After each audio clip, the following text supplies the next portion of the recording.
Bakit nga po ba ang tunay na kaibigan ay handang tumulong sa panahon ng pangangailangan? Sa Kawikaan po sa 17:17, ganito po ang nakasaad.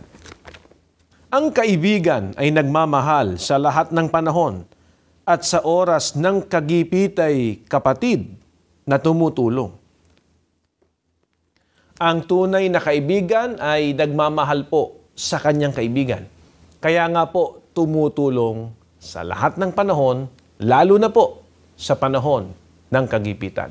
Ano po ang isang mahalagang tulong na maibibigay sa kaibigan, lalo pa nga't ito ay kapwa niya lingkod ng atin pong Panginoong Diyos.